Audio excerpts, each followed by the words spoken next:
Hi, Mommy Beauty.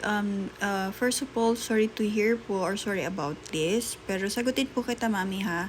So, paano po if nag-file na ako ng MAT1 this month, kaso nakunan ako bigla, may makaklaim pa po ba ako?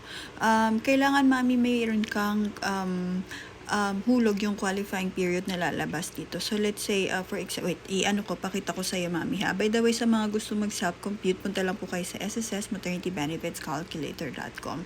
So, sa case ni Mami Beauty, let's say, Mami, ang member type mo, if ever na mali ako nung nagawa, Mami, ha, pwede kang bumalik sa site and then iulitin mo lang and then ilagay mo lang kung ano yung member type mo. So, let's say voluntary member.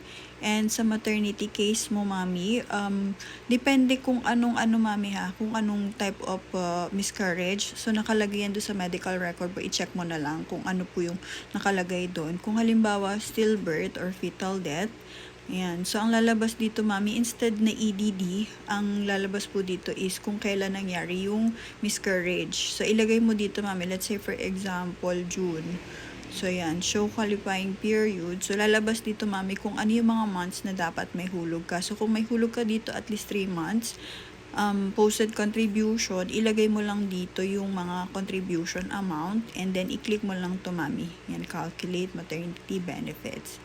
Yan. So, sa mga gusto pong magpa-compute or magpa-estimate, comment lang your EDD and your month contribution. Make sure na naka-follow po kayo, ha, para makasagot ko kayo ng video reply.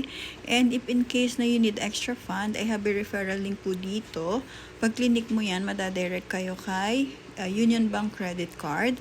Wala po tayong commitment dito whether you're approved or not. Pwede kayong mag-fill up. If ever na ma-approve kayo, pwede nyo siyang gamitin in case na may mga emergency expenses kayo na kailangan bayaran agad. But reminder lang po, ha, this is credit card. If ginamit nyo siya, kailangan nyo rin siyang bayaran.